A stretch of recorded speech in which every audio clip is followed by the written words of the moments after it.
Kitchen में चाय बना रही होती है और सुमन ड्राइंग रूम में बैठकर मजे से टीवी देख रही होती है।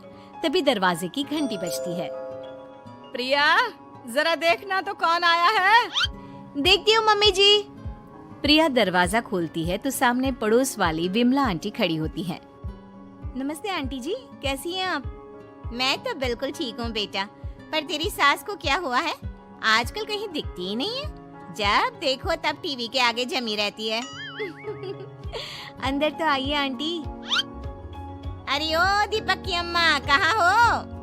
अरे विमला, आओ आओ, क्या बात है, बड़े दिन बाद याद आई तुम्हें मेरी।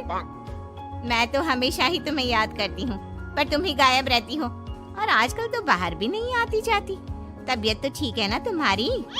अरे तबीयत को क्या होना है, इस उम्र में तो कुछ ना कुछ लगा ही रहता है। मेरी छोड़ो, तुम ये बताओ कि क्या चल रहा है गली मोहल्ले में। तुम गली मोहल्ले की छोड़ो, चल तो तुम्हारे पड़ोस में रहा है। तुम्हारी नई सहेली आई है। मेरी कौन सी नई सहेली? मैं तो यहाँ बस तुमसे बातचीत कर लेती हूँ या फिर बाजू वाली शर्मा की बहू से दो चार बातें कर लेती हूँ। इसीलिए तो कहा कि तेरी नई सहेली आई है। अब कोई पड़ोस में आया है तो बात तो होनी ही है। कम से कम इसी बहाने हमारा भी एक ग्रुप बन जाएगा। फिर सब मिलकर अपनी बहुओं की शिकायतें किया करेंगे। दोनों हंसने लगते हैं। तभी प्रिया चाय लेकर आती है और सामने टेबल पर रख देती है। दोनों चाय पीती हैं और बातें करते हैं। चलो मैं चलती हूँ, अब कल मिलते हैं। राम राम। अगले दिन प्रिया किचन में कुछ काम कर रही होती है और सुमन आराम से सोफे पर बैठकर मटर छिल रही होती है। तभी डोरबेल बजती है।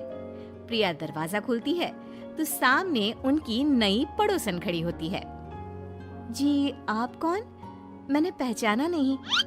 नमस्ते बेटा, मैं शारदा, आपके बगल वाले घर में अभी 2-4 दिन पहले ही शिफ्ट हुए हैं। ओह अच्छा अच्छा अच्छा, नमस्ते आंटी, अंदर आइए ना आप।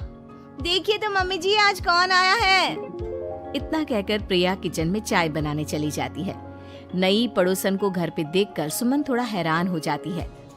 नमस्ते बहन जी, मैं शारदा, आपकी नई पड़ोसन।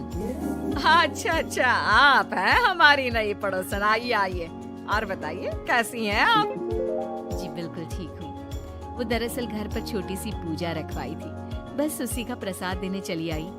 सोचा इसी बहाने नए पड़ोसियों से भी मुलाकात हो जाएगी। ये तो बहुत अच्छा सोचा आपने।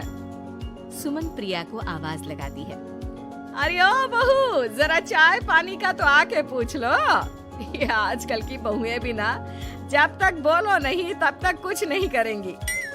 आई मम्मी जी। प्रिया चाय लेकर आती है। दोनों बैठकर चाय पीती हैं और खूब सारी बातें करती हैं। अच्छा बहन जी, अब मैं चलती हूँ, फिर मिलते हैं। अब तो आना जाना लगा ही रहेगा। शारदा के जाने के बाद प्रिया किचन से बाहर आती है।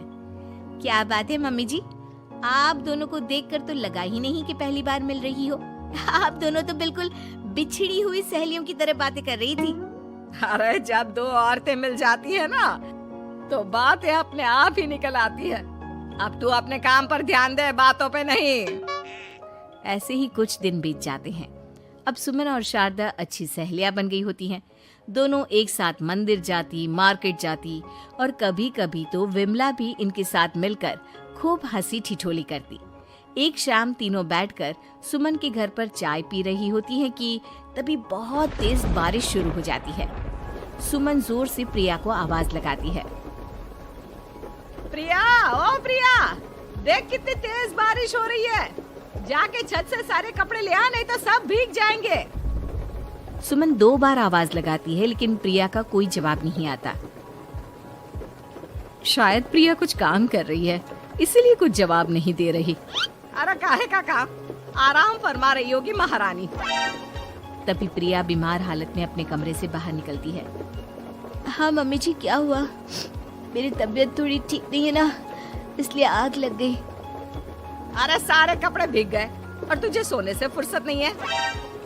सबके सामने सुमन के मुंह से ऐसी बातें सुनकर प्रिया उदास हो जाती है और छत से कपड़े उतारने चली जाती है। सुमन, ये क्या बात हुई? प्रिया ने बताया ना कि उसकी तबीयत ठीक नहीं।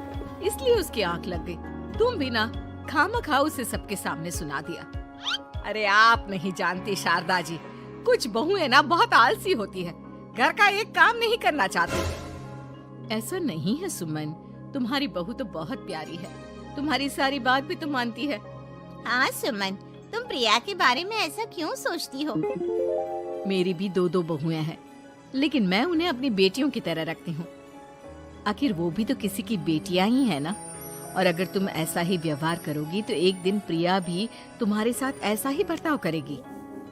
शारदा और विमला की बातें सुनकर सुमन की तो बोलती बंद हो जाती है। वहीं प्रिया भी बाहर से सारी बातें सुन रही होती है। अरे मैं कोई उसकी दुश्मन थोड़ी ना हूँ, मैं भी उसकी माँ हूँ, लेकिन कभी कभी सास बनना पड़ता है, नहीं तो बहुएं हाथ से निकल जाती है। देखो सुमन, ये सब सोच का फर्क है। अगर तुम ये सोचोगी तो कभी प्रिया को अपनी बेटी नहीं बना पाओगी। इतना कहकर शारदा और विमला वहाँ से चली जाती हैं और सुमन अकेले बैठकर उनकी बातें सोचने लगती है। अगले दिन प्रिया और दीपक अपने कमरे में बैठकर बात कर रहे होते हैं और सुमन उनके कमरे के बाहर कुछ काम कर रही होती है और उन दोनों की बातें सुन लेती है। दीपक, तुम्हें पता है हमारे पड़ोस में जो शारदा आंटी है ना, बहुत अच्छी हैं।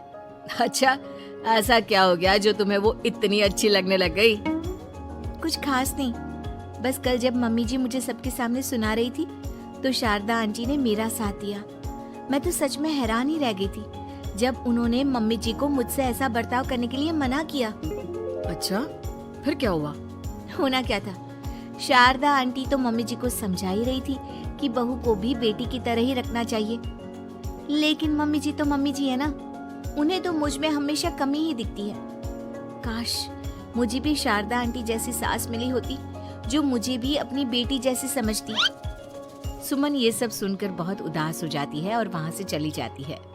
प्रिया की बातें सुमन के कानों में बार बार गूंज रही थी। उसे बहुत शर्मिंदगी महसूस हो रही थी कि उसने प्रिया के साथ बहुत गलत किया है। अगले दिन सुमन शारदा और विमला को बुलाती है। क्या बात है सुमन, आज तूने ऐसे अचानक क्यों बुलाया? सब ठीक तो है ना? हाँ हाँ, सब ठीक है, तुम दोनों बैठो तो सही। तब तक दीपक और उसके पापा भी आ जाते हैं। प्रिया, तुम भी आ जाओ। क्या हुआ मम्मी जी, आपने बुलाया? हाँ प्रिया बेटा, मैं आज सबके सामने तुमसे माफी मांगना चाहती हूँ। मैंने आज तक तुम्हारे साथ बहुत बुरा व्यवहार किया है, लेकिन तुमने कभी भी मेरे साथ बुरा बर्ताव नहीं किया। मुझे अपनी गलती का एहसास हो गया है, हो सके तो मुझे माफ कर देना। प्रिया अपनी सास की बातें सुनकर हैरान हो जाती है। उसकी आंखों में आंसू आ जाते हैं। प्लीज मम्मी जी, आप मुझसे माफी मत मांगिए, मैं भी आपकी बेटी ही हूँ। वैसे एक थैंक यू तो मेरी नई सहेली को भी बनता है, जिसकी वजह से मुझे मेरी गलती का एहसास हुआ। शारदा बहन, आपका बहुत बहुत शुक्रिया जो आपने मेरी आंखें खोल दी। अरे क्या सुमन, तुम भी ना। तो फिर इसी बात पर चाय और पकोड़े हो जाए? हाँ हाँ, क्यों नहीं।